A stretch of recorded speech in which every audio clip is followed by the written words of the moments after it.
Welcome. You're listening to The Aligned Self, Conversations in Creating a Conscious and Abundant Life. This is Daniel Denovi. I'll be your guide and host. Let's see just where we can take this.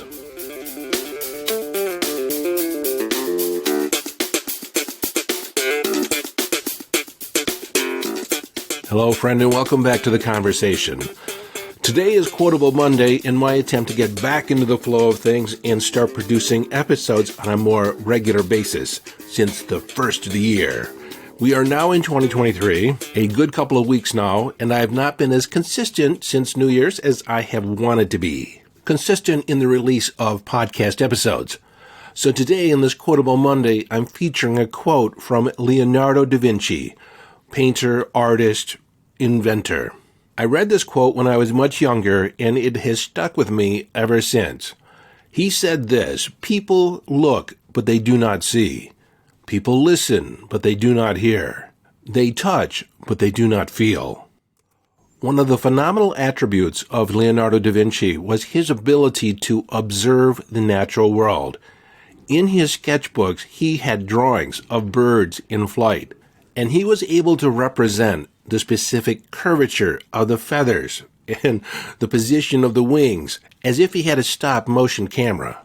And what this speaks to is his ability to be present in the moment, completely present in the moment. And so in presenting this quote to you today, I'm asking you, how present are you in your day-to-day movements throughout the world? Are you present to other people? Do you observe things that are going on in your environment? Do you see other people? Really see them? Do you see situations develop before you're in the middle of them? Part of interpreting the world with a sense of clarity is approaching it with no bias, releasing the bias that you know you have, our confirmation bias, our reticular activating system that's always working, and we typically interact with the world expecting to see certain things. And so we're not present to, or we're oblivious to, other things going on. In our relationships, are we observing and are we present to the emotional signals and cues that are being presented to us by our partner or by our friends or by our colleagues? You see, over 90% of the communication delivered to us occurs other than consciously, occurs non-verbally. Only about 7% of the communication is the actual words that are used. And that leaves the majority of the information, the majority of the communication occurring through tone of voice, pace, cadence, intonation. And physically, it's our gestures, the micro cues and the macro cues. When you listen, are you hearing all that's possible to hear? In conversation, are you actually hearing what the other person is saying? What is the intent? What is the need and want that's being asked for? If it's being asked for, what is not being asked for that should be asked for? You see, sometimes the most important thing isn't what's being said, it's what's not being said. What should be present that's not present. You see, oftentimes in conversation, we're listening to either agree or disagree with the speaker. We don't necessarily listen to hear or to learn.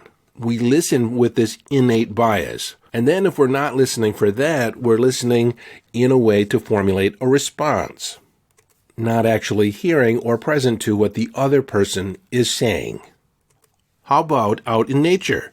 Are you hearing all the things that are available? One of the things that I've done in the past as a meditation is I've sat in the woods, I've sat even in the park with my eyes shut, and I start attenuating, tuning in to the different sounds that are going on around me. The kids playing in the playground, the squirrel in the trees, the birds singing. Are they signaling that they're comfortable? Are they singing a song, a mating song?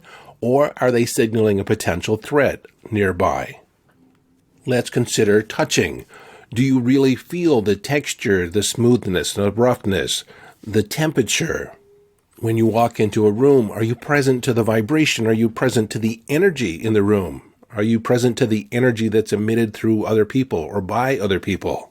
And then if you are present to it, are you present to it in a way that it is distinct, where you can actually tell the difference from one feeling to the next, or you just have this muddled sense of feeling, whether it's a feeling of positivity or a feeling of negativity or just blah?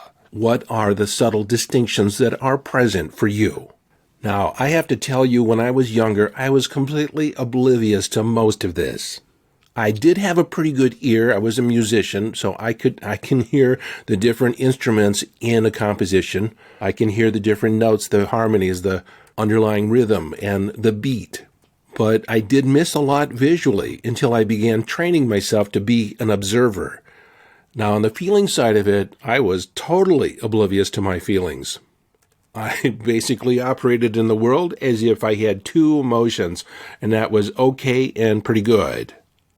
In the online summit that recently took place at the end of the year, I did a presentation on tuning into subtle energy.